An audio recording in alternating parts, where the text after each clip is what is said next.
बोलिए सद्गुरुदेव की जय, संत समाज की जय, भक्त समाज की जय। शाही बंदी साहब।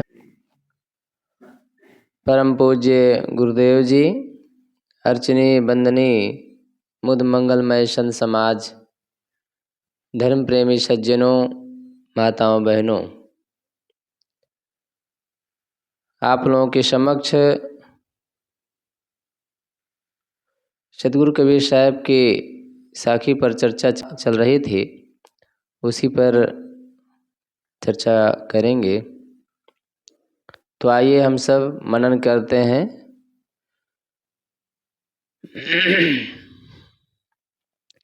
हंस बकु देखा एक रंग, चरे हरे हरे ताल।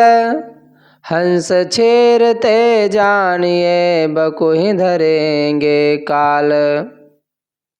हंस बकु देखा एक रंग, चरे हरि हरे ताल। हंस छेरते जानिए, बकु ही धरेंगे काल। हरि हरे ताल, हरे भरे सरोवर।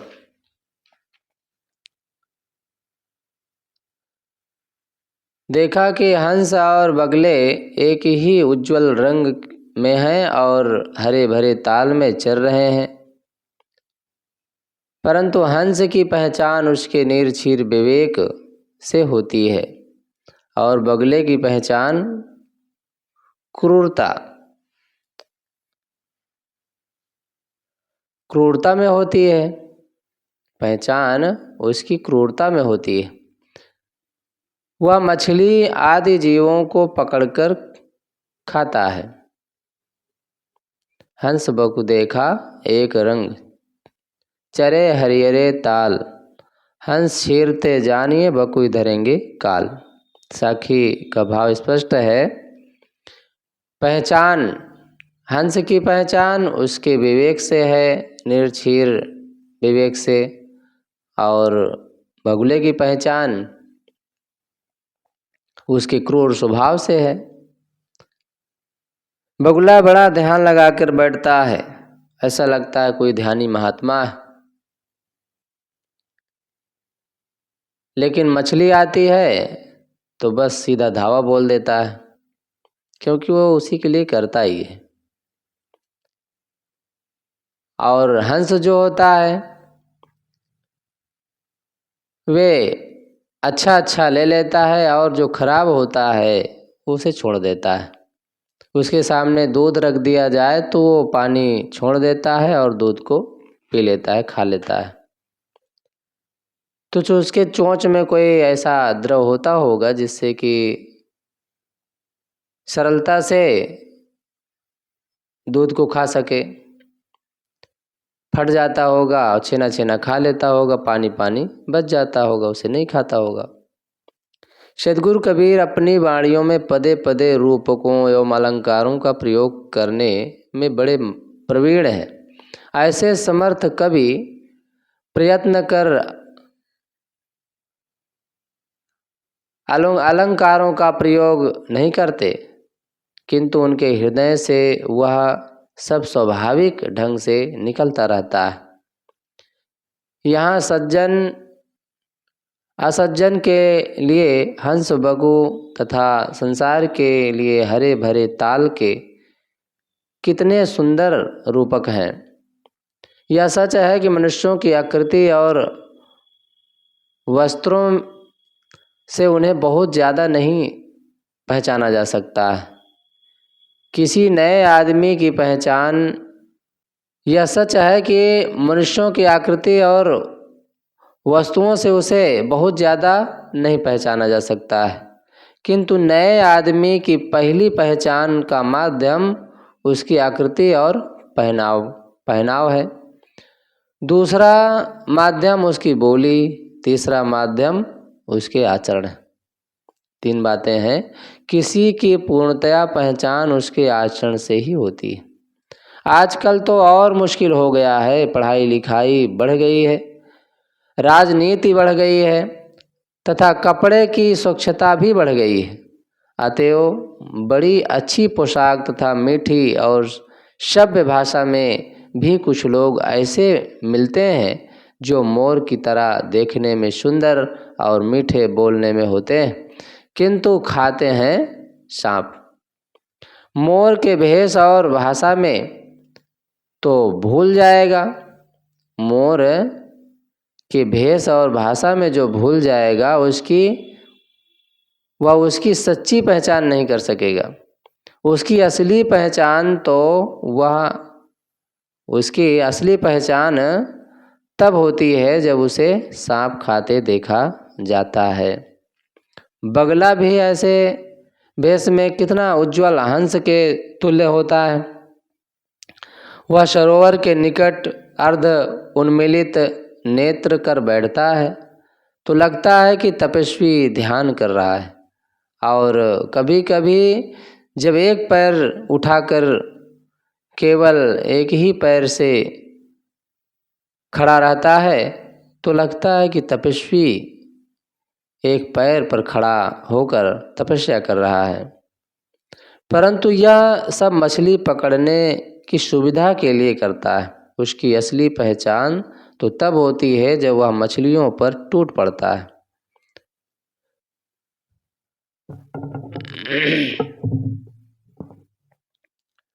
सफेद पोशी और सभ्यता का दिखावा दूसरे के अधिकार को छीन कर खाने वालों पर जब नज़र डालिए तो दुनिया में उनका बहुत बड़ा दल दिखता है, जो ऊंचे से नीचे तक व्याप्त हैं। आज के विकास युग में इसका भी काफ़ी विकास हुआ है। सद्गुरु कहते हैं कि इस संसार में हंस और बगले दोनों हैं। किसी के स्वच्छ भेष में ना भूल जाना चाहिए। केवल उसकी वाणी में भी मत धोखा खाना, उसकी ऊपरी मधुर चाल ढंग से भी मत ठगना, उसकी पहचान उसकी करनी से करना। यदि आदमी बगले के समान दूसरे की जान मार कर खाता है, दूसरे के अधिकार को हड़पता है, तो उसकी बाहरी सभ्यता और सफ़ेद पोशी किस काम की। हंस की पहचान निर्छीर विवेक में है।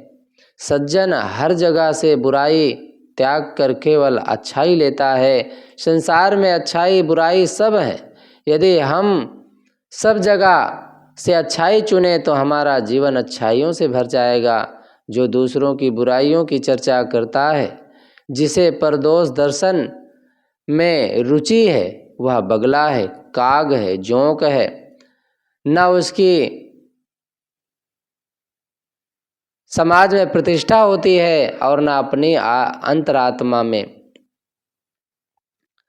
उसको जीवन में शांति मिल ही नहीं सकती है। हंस के लक्षण ही अलग होते हैं। विवेकवान पुरुष परदोष दर्शन, परनिंदा, परचर्चा को अपनी विषय वस्तु नहीं बनाता है। सोई कहंता सोई होगे तय निकर न बाहर आओ। हम जैसा कहेंगे, सुनेंगे और सोचेंगे वैसा ही हो जाएंगे। अतएव सज्जन सदैव मधु इकट्ठा करता है। जिंदगी का दीपक क्षणिक है, वह कब बुझ जाए ठिकाना नहीं है। इसलिए हमें हर क्षण सावधान रहना चाहिए कि कोई गंदे संस्कार न ग्रहण हो। सद्गुरु कहते हैं कि तुम हंसवत क्षीरग्राही बनो, बगले की तरह किसी का मांस नहीं खाना चाहिए। निर्चीर का विवेक देखो, इसमें उदाहरण भी कितना बढ़िया साहब जी दिए। जोंक भी दूसरे से जुड़ता है तो केवल खून पीता है। वही गाय भैंस के दूध में उलग करके खून चूसती है, लेकिन वही दूध से बछड़ा दूध पीता है। दोनों में कितना अंतर है। एक किसी का खून चूसता है, किसी को दुख देता है, किसी को पीड़ा देता है, और ऐसा नहीं कि वो सुखी रहता है, वो भी उसी में उलझा रहता है। लेकिन एक दूध पीता है, सारग्राही होता है, सार को ले लेता है और सार को छोड़ देता है। संतों का मत तो सारग्राही से ही है। अगर सारग्राही हैं तो आप संतों से मानो जुड़े हैं, भले कंठी नहीं है आपके पास, भले बहुत सत्संग में नहीं जा पाते हैं, लेकिन सारग्राही आप हैं, सार सार को लेना जानते हैं, अच्छा अच्छा को और बुरा को छोड़ना जानते हैं, तो अपने आप मानो आप संतों के प्रेमी। संतों का प्रेम किसे कहना चाहिए? क्या संतों को केवल चरण छू लें इसी से संतों का प्रेम है? क्या संतों के आश्रम में चले जाएं, वहाँ रहें, यही संतों का प्रेम है? ये तो सौभाग्य है, कोई रह जाए बहुत अच्छी बात है। सौभाग्य है जो संतों से दीक्षा ले ले, बड़ी बात है। लेकिन सबके मन में वो बातें नहीं आती है। कुछ संस्कार, कुछ अहंकार, कुछ धन मत, कुछ समय अभाव, बहुत कारण हो सकते हैं। लेकिन अगर सार सार को ग्रहण करने की कला है, अच्छा को लेना और बुरा को त्यागना, ये उसके अंदर भावना है, तो मानो संतों से जुड़ा ही है। जीवन में अहंकार का ना होना, बुराइयों का ना होना, ये ईर्ष्या द्वेष का ना होना, ये मानो संतों से ही जुड़ना है। कोई कोई ऐसे भी लोग हैं दुनिया में कि संतों के पास वो कभी नहीं गए, लेकिन बड़े सरल, बड़े सीधे साधे और बड़े सज्जन, ईमानदार, तो मानो संतों से ही तो जुड़े हैं। प्रकृति से जुड़ जाना, प्रकृति का जीवन जीना, यही तो संत से जुड़ना है। तो मानो प्रकृति से जुड़ा हुआ है। अब अगर वो इसी का उद्घाटन करना चाहे तो संतों की जरूरत पड़ेगी। वो संस्कारगत ऐसा जीवन जी रहा है, अगर वही उसको समझ ले तो महान हो जाए, धनी हो जाए। काम तो सबका चल जाता है दुनिया में, कोई भूखा नहीं मर रहा है, लेकिन भोजन का जब उपयोग सही ढंग से, सिस्टम से किया जाता है तो स्वास्थ्य वर्धक होता है, खुशी देता है, प्रसन्नता देता है, संतोष देता है। अगर उसी को जैसे तैसे खाया जाए बिना सिस्टम के, तो कभी वो नुकसान भी कर सकता है और हम फिर उलझ भी सकते हैं, दुखी हो सकते हैं। दुनिया में ईर्ष्या द्वेष का चक्कर है।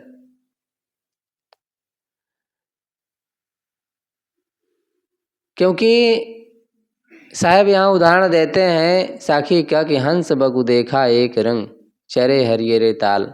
दुनिया में दोनों हैं, हंस भी है, बगला भी है। नग पसार जग सकल है, पारख बिरला कोय। नगते उत्तम पारखी जग में बिरला होए। नग और पसार दोनों है दुनिया में, बस उसी में छांटना है। हमें किसकी ज़रूरत है, वो हमें देखना है। कहा जाता है कि एक बार दो तपस्वी तपस्या कर रहे थे।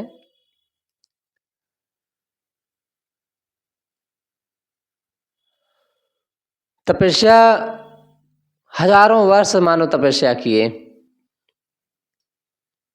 हजारों वर्ष, 100 वर्ष से ज़्यादा कोई जीता नहीं है। लेकिन अब कहने में क्या लगता है, जीरो बढ़ाना है। हजारों वर्ष मानो तपस्या किए, इसके बाद फिर ब्रह्मा जी मानो प्रकट हुए। अब ब्रह्मा जी प्रकट हुए तो वरदान बिना दिए कैसे जाएंगे, तो वरदान देते हैं।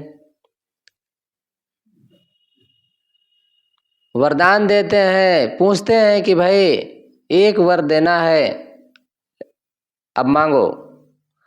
हाँ, एक शर्त है, जो एक वरदान पहले मांगेगा उसको केवल उतना ही मिलेगा, और जो उसका बगल वाला है तपस्वी, उसको डबल मिल जाएगा। अब ख्याल रखना, मांगने से पहले सोच लेना। अब दोनों विचार में पड़ गए, मैं मांगता हूँ तो मेरा कम रहेगा, ये मांगेगा तो इसका ज़्यादा रहेगा, ये नहीं मांगेगा तो इसका ज़्यादा रहेगा। तो कौन मांगे, मौन हो गए दोनों। लेकिन अब मांगना भी है, क्योंकि ब्रह्मा जी ज़्यादा देर तो रहेंगे नहीं, चले जाएंगे। तो अब एक विचार करता है कि यार चलो अब मांगना तो है ही है।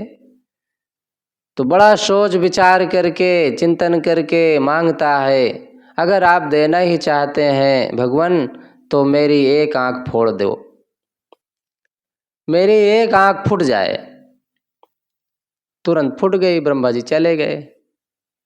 अब उसकी एक आंख फूट गई, दूसरे की दोनों फूट गई, क्योंकि 2 वरदान मिलने वाला था ना दूसरे का। ये क्या है, ईर्ष्या, जलन, हंस बगु देखा एक रंग। अंदर क्या है इसकी पहचान हंस और बगले से किया जा सकता है। अभी साहब जी ने बताया कि भाई वाणी से भी बोलत ही पहचानिए साहू चोर की घाट। पहनावा से भी अगर कोई सूटेड बोटेड, कई बार संतों में भी देखा जाता है कि जो असली है, कई बार बढ़िया भाषण और बढ़िया स्वभाव आचरण है, उनका गंदा ही संदा पहनावा रहता है, बहुत ज़्यादा एक प्रकार से चमक दमक नहीं होता है, क्योंकि सादा जीवन होता है, अपना साहस जीवन जी लेते हैं। और एक ऐसा बनाए ठाट बाट बढ़िया पगड़ी कि क्या पूछना, देख करके लोग ललचा जाते हैं और वही को गुरु मान लेते हैं, उसी के पास जा कर के बंदगी करने लगते हैं। बगल में गुरुजी बैठे हैं, उनके पास बंदगी नहीं करते और बंदगी उसी के पास करने लग जाते हैं, क्योंकि वो ऊपर से देखते हैं, भीतर की पहचान तो उन्हें है नहीं। तो यहाँ पर साहब कहते हैं कि भाई बहुत पहनावा में भी नहीं भूलना चाहिए, विवेक पूर्वक जीवन को जीना चाहिए। किसी से जुड़ना है तो पहले उसे पहचानो, क्योंकि जुड़ने के बाद फिर रस मिलेगा, फल मिलेगा। अगर बिना सोचे बिना समझे जुड़ गए तो फिर फल में अच्छा भी हो सकता है, बुरा भी हो सकता है, दोनों हो सकता है, पछतावा भी हो सकता है, रोना भी हो सकता है। इसलिए जैसे कई बार संत उदाहरण देते हैं ना कि भाई एक कुटी में 10 बजे रात में मानो एक सज्जन आया, सज्जन ही कहना चाहिए, आए और कहे महाराज बहुत देर हो गई, मुझे रास्ते में देर हो गई, घर जा रहा था, अगर आपकी कृपा हो तो यहाँ रह लूँ मैं। कहा कोई बात नहीं बच्चा, आ जाओ रह लो। अब दयालु संत थे, अब 10 बजे रात में उसे रोटी भी खिलाए बना करके, खाया बढ़िया ठाट से। अब ठंडी का समय था, उसे कंबल और गद्दा भी दे दिए। अब वो सोया तान करके, अब 3 बजे उठ करके गद्दा रजाई बांधा और लेकर चला गया, गद्दा रजाई लेकर के चला गया। पहचान तो किसी की भाषा में भी बहुत नहीं भूलना चाहिए। कोई मीठा मीठा बोलता है, क्योंकि आज पढ़ाई लिखाई के समय है, जब बहू सगाई देखने जाते हैं लोग तो इतना बढ़िया बोलती है कई बार कि लोग भूल जाते हैं कि यार बड़ी अच्छी बहू है, ये अगर हमारे घर आएगी तो हमारे घर को संवार देगी। उसके बोली भाषा में भूल गए, सगाई कर लिए और जब आई घर में तब क्या पूछना। एक बहू थी तो पानी दे रही थी अपनी ननंद को, तो नाटक कर रही थी, नहीं ले रही थी, कुछ इधर उधर कर रही थी, चिढ़ा रही थी एक प्रकार से। तो धीरे से बोल रही थी बहू, ले लो बहन ले लो, पी लो पानी, तो नहीं ले रही थी, थोड़ा सा नाटक कर रही थी, भाभी को चिढ़ा रही थी। अब वो मुंह खोल करके जोर से, कहाँ इतना सब लोग हैं नहीं, अब वहीं चढ़ बैठते ऊपर। तो ऐसी भी बहू होती है कि धीरे धीरे बोलती जरूर है, लेकिन समय आने पर वो चढ़ भी सकती है, सही बात है। इसलिए अब ननद तुरंत पानी दौड़ करके ले लेती है कि बड़ी खतरनाक बहू है भाई भाभी हमार। तो ये ना समझे कि वो धीरे बोलती है तो बड़ी अच्छी है, कोई ज़रूरी नहीं है। कुछ लोग अच्छी भी हैं, कुछ लोग खर स्वभाव के होती हैं बहुएं, फिर भी बड़ी अच्छी होती हैं, खर खर कहा जाती हैं, बोल जाती हैं, लेकिन बड़ी सेवक होती हैं, बड़ी सरल भी होती हैं। माँ बाप अपने सास ससुर के एक प्रकार से सेवक होती हैं, आज्ञाकारी होती हैं, पति का सम्मान करती हैं, खर स्वभाव के ज़रूर है, लेकिन हर तरह से वो अच्छी हैं। तो बोली भाषा में भी नहीं भूलना चाहिए। आचरण, खास बात आचरण है। आचरण की पहचान जल्दी नहीं होती, क्योंकि देखते ही कैसे जान जाएंगे कि हाँ ये अच्छे हैं, इनका आचरण अच्छा है। और उनके पास रहना पड़ता है, अथवा समय समय से उनके दर्शन प्रसन्न और देखना सुनना जब लगा रहता है, तब धीरे से पहचान में आते हैं कि भाई इनका स्वभाव अच्छा है, बढ़िया स्वभाव है।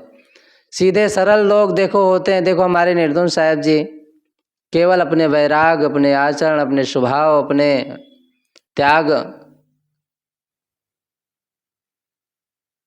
त्याग से ही वो जीवन में कितने सफल हुए। पढ़े नहीं थे, बहुत ज़्यादा सुंदर भी नहीं थे, हाँ पहलवान थे, मोटे ताजे थे और बिल्कुल चमक रहे थे। तो बस उन्हीं की वही पहचान थी, उनका स्वभाव। जहाँ भी जाते थे कोई न कोई भगत हो जाता था, क्योंकि गरीबों के हित में बोलते थे। समाज के लिए वो नमक रोटी भी खाने के लिए तैयार हो जाते थे। अक्सर गरीबी का समय था तो लोगों के यहाँ जाएं तो पहले ही कहा देते थे बाजरा की रोटी बनाओ अथवा बाजरा के भात बनाओ। भैया भैया कह करके, बिटिया कह करके सबको भगत बना देते थे, क्योंकि लोगों को प्यार की भाषा चाहिए, कुछ सम्मान की भाषा चाहिए और साथ साथ ईमानदारी और सच्चाई की बात चाहिए। और दुनिया में ये नहीं मिलता है, दुनिया में ये नहीं मिलता है। वो किसी कवि ने कितना सुंदर भजन गाया है, आनंद के लूटे खजाने भाई सदगुरु के दरबार में, आनंद के लूटे खजाने भाई सदगुरु के दरबार में।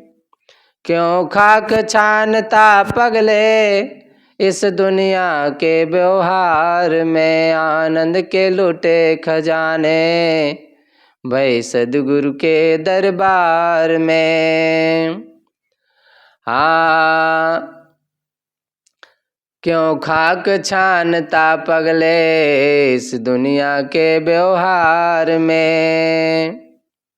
आए धन में सुख ढूंढन वालों धन वालों से पूछ लो, आए धन में सुख ढूंढन वालों धन वालों से पूछ लो, उन्हें चैन नहीं मिलती है पल भर के घर व्यवहार में, आनंद के लुटे खजाने भाई सदगुरु के दरबार में।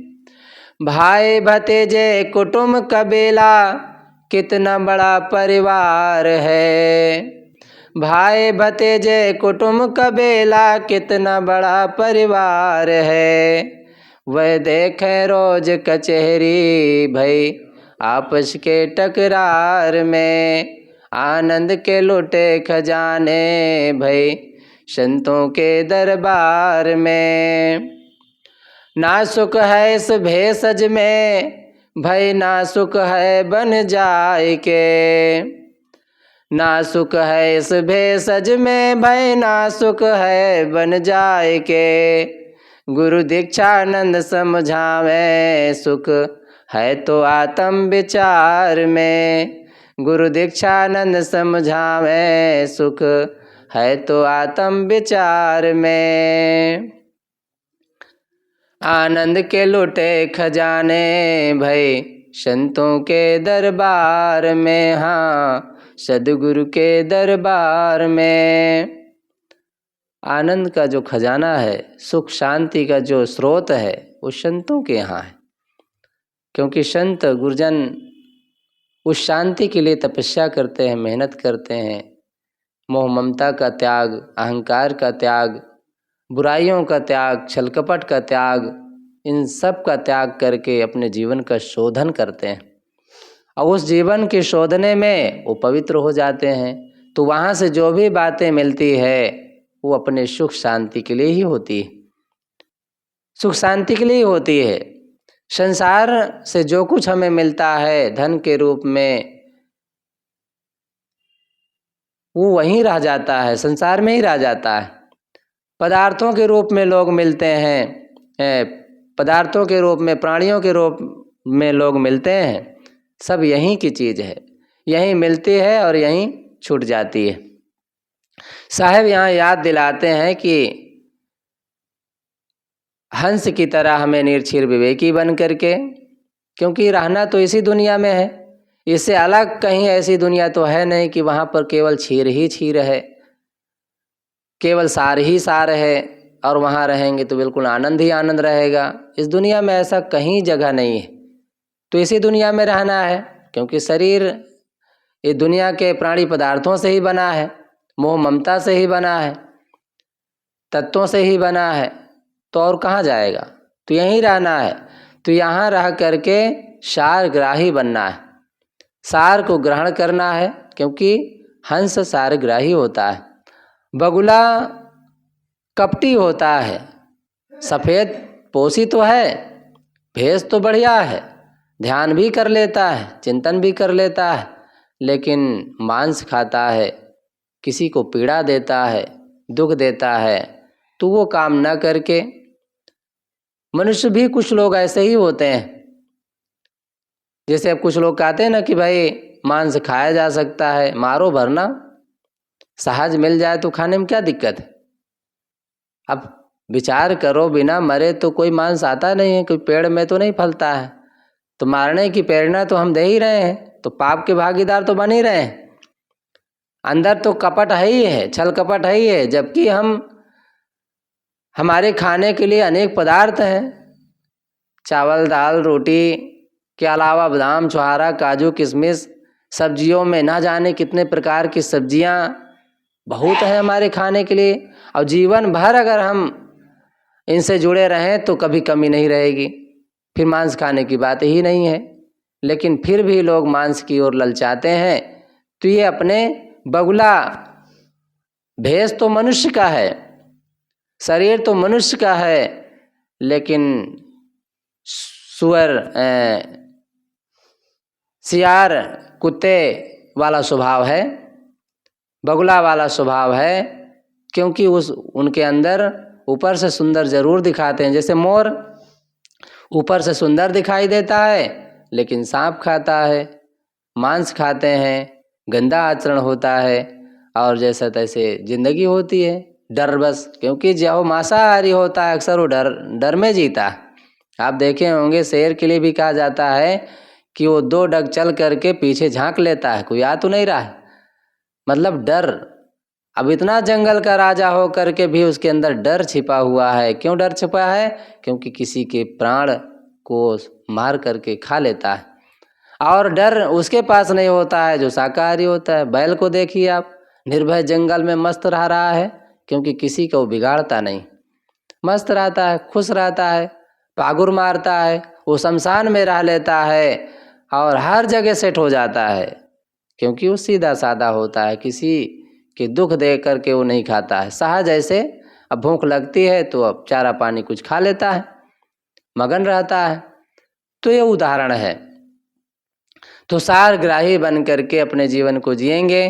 अगर हम सुख शांति को कहीं दुकान में, कंपनी में, कारखानों में और किसी प्राणी पदार्थों में, लड़की लड़का में खोजेंगे तो ये हमारे मन की कमजोरी है और ये हमें संसार में भटकाने वाली है। अगर इससे हम बचना चाहते हैं, मुक्त होना चाहते हैं, शांति चाहते हैं, तो यह सुख शांति संतों के दरबार में अथवा अपनी आत्मा में, ये 2 जगह के अलावा कहीं नहीं मिलेगा। संतों के दरबार में जो बताया जाता है ज्ञान ध्यान चिंतन की बातें, अपनी आत्मा के लिए ही होता है। तो अपनी आत्मा को डायरेक्ट तो कबीर साहब जैसी बुद्धि हो तो हो सकता है कि पता चल जाए कि भाई हम खुद आत्मा हैं, और उसका बोध प्राप्त करके बिना गुरु के आगे बढ़ जाएं। लेकिन हम साधारण हैं, सहज हैं, हमें संतों की ज़रूरत है, क्योंकि मन में तमाम तरह की बुराइयां, कचड़ा, गंदगी, विकार भरे हैं, और उस विकार से बचने के लिए हमें संतों के आधार की ज़रूरत है। जैसे बच्चे को माँ के आधार की ज़रूरत होती है, ऐसे हम सब का कर्तव्य और आधार और जीवन में जो सुकून मिलने वाला है वो संतों के द्वारा, हमारे कर्तव्य का ज्ञान हमें संतों के द्वारा ही मिलता है। तो साहब इसमें कहते हैं, हंस बकु देखा एक रंग, चरे हरियरे ताल, हंस छीरते जानिए बकुई धरेंगे काल। ये उनकी पहचान है। जीवन में ऐसे ही मनुष्य को भी पहचाना जाता है। एक पहनावा में ना भूलें, उसकी बोली भाषा में ना भूलें। अब शुरू में तो बोली भाषा ही सामने है, पहनावा ही सामने है, उतने में अब विश्वास भी ना करें तब भी नहीं बनता है, कुछ तो विश्वास करना ही पड़ेगा। अब दुकान हम खोले हैं तो भाई कोई ग्राहक आएगा तो कैसा व्यक्ति है, अब वो उसमें डायरेक्ट कैसे जान लेंगे। अथवा किसी दुकान में हम गए हैं, वो छल कपट करके सौदा देता है कि ईमानदारी से देता है, एक बार की कैसे जान लेंगे। एक दो बार सौदा लेंगे तो अपने आप पता चल जाएगा। इसी प्रकार हम किसी से जुड़ते हैं तो पहले तो विश्वास करना ही पड़ेगा, लेकिन अब धीरे से पता चल जाएगा अगर उसका स्वभाव नहीं ठीक होगा तो। लेकिन पहचान करना जरूरी है। खास बात यहाँ पर यह है कि सारग्राही बने, कहीं भी रहें सार को ग्रहण करने में ही शांति है। सतगुरु निर्धुन साहब एक बार किसी भक्त के यहाँ गए थे। अब भक्त थोड़ा से मजाकी रहे तो गुरु जी कहा देखो सार आ गए। तो अजीब लगा गुरु जी को, साहब जी को, देखो सार आ गए, पेवर सार, सार आ गए, देखो लाओ, देखो सार आ गए, कई बार ऐसे कह दिए। तो पता नहीं क्या करे, कैसा आदमी है ये, तो भगत बहुत बढ़िया रहा लेकिन ये सार सार बार बार कह रहा है।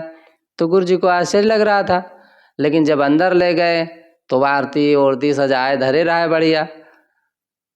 तो आरती किया, पूजा किया, फूल माला से व्यवस्था किया, पूरा व्यवहार किया, सम्मान किया।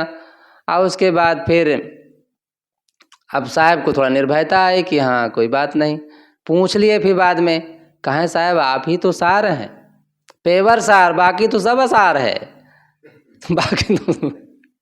बाकी तो सब असार ही है, चारों तरफ जहाँ देखो केवल दुख दुख पीड़ा पीड़ा, और आप तो पेवर सार, सार सार को गहराए थोता दे उड़ाए। कबीर साहब ने कहा इसलिए तो आप सार हैं और आपको हम ग्रहण करेंगे, आपकी सेवा करेंगे, आपकी पूजा करेंगे और आपसे जुड़ेंगे, इसी में तो हमारा कल्याण है।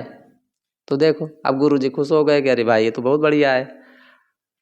सार संत गुरुजन सार होते हैं, पेवर होते हैं, क्योंकि उनका जीवन सार से भरा होता है, अच्छाइयों से भरा होता है और कल्याण शांति से भरा होता है। ऐसे महापुरुषों के अगर हम दर्शन करते हैं, उनके वाणी व्यवहार से लाभ लेते हैं तो हमारे जीवन का आनंद ही आनंद है, सुकून ही सुकून है। क्योंकि अनादिकाल से तो हम भटकते रहे, कौन हमारा सहारा बना है। माता पिता को पकड़े तो केवल मोह ममता मिली, अगर कंपनियों को और सेठों को पकड़े तो केवल धन का लाभ पाए, खेत को पकड़े तो अन्न मिल गया लेकिन कल्याण नहीं मिला, शांति नहीं मिली, सुकून नहीं मिला। और ये बात अगर विश्वास ना हो तो सेठों को देख करके देख सकते हैं, जान सकते हैं कि कितना दुखी हैं, कितना पीड़ित हैं। इसी कार में वो चलते हैं लेकिन माइंड उनका हर समय गर्म रहता है, दुखी रहते हैं, पीड़ित रहते हैं। अगर आप किसानों को देखिए तो वो भी बेचारे उलझे रहते हैं, हर समय दुखी रहते हैं। माता पिता को भी देखो तो वो भी मोह ममता की बातें करते रहते हैं। लेकिन शांति सुकून की बात, संतोष की बात, सुख मिले, सुख की नींद सो सकें, ये बात कहीं से मिलती नहीं है। कोई दुनिया में बताने वाला नहीं है। अगर कोई दुनिया में बताने वाला है तो संत गुरुजन है। पावर हाउस की जो प्रकाश जो मिलता है हमें, सब जगह थोड़ी मिलता है। कहीं से भी अपना तार जोड़ दो और ले लो, वो केवल वहीं से कनेक्शन हो सकता है जहाँ पर वो प्रकाश होता है। तो पावर हाउस से जब जुड़े रहते हैं तो प्रकाश का लाभ लेते रहते हैं, उजाला का लाभ लेते रहते हैं। ऐसे ही जो ज्ञान होता है, वास्तविक ज्ञान, आत्मज्ञान की जो बात होती है, वे कहीं से भी नहीं मिल जाती। वे संतों, वो भी पारखी संतों, सार सार को गह रहे थोता दे उड़ाए, ऐसे पारखी संतों, क्योंकि भूल मिटे गुरु मिले पारखी, पारख दे लखाई, कहें कबीर भूल की औषधि, पारख सबकी भाई। अगर हम पारखियों की संगत करते हैं तो निश्चित है कि हम में पारख भाव आएगा, पारख भाव जगेगा और हम भी परखना जान जाएंगे, अंदर से परखने की क्षमता आ जाएगी और हमारे जीवन का कल्याण होगा। तो साहब इसमें याद दिलाते हैं, हंस बगु देखा एक रंग, चरे हरिये ताल, हंस छीरते जानिए बकुई धरेंगे काल। बहुत ही मार्मिक साखी रही।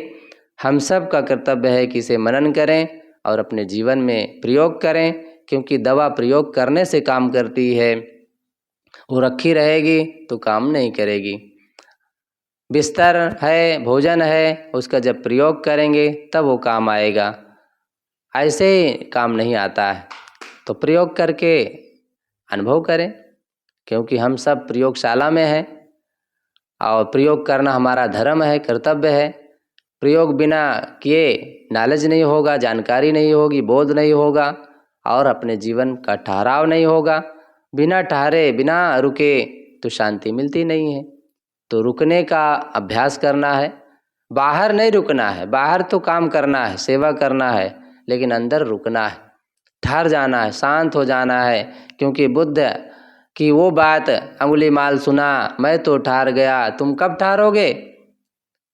वो चौंक जाता है कि आज तक मुझे जो भी देखता उसके पेशाब छूट जाता है, और ये कैसा व्यक्ति है, ये तो मुझे ऐसा बात कर रहा है बिल्कुल निर्भय हो कि इसको कोई डर ही नहीं लग रहा है। मेरे खूंखार चेहरे से और मेरे पहनावा से इसको कुछ भी भय नहीं लग रहा है, कैसा है ये व्यक्ति। फिर से पूछता है, तुम तो चल ही रहे थे और कहते हो मैं ठहर गया। तब वहाँ बुद्ध बताते हैं कि मैं अहंकार से ठहर गया, दुख देने से ठहर गया, और तमाम जो लोगों से पीड़ा देता था वो सब मैं ख़त्म कर दिया, मोह ममताओं को त्याग दिया और ठहर करके शांत हो गया। तब उसको समझ में आया। और फिर बहुत बड़ी बातें वहाँ होती है।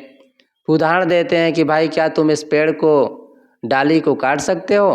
तुरंत लपक करके वो काट देता है।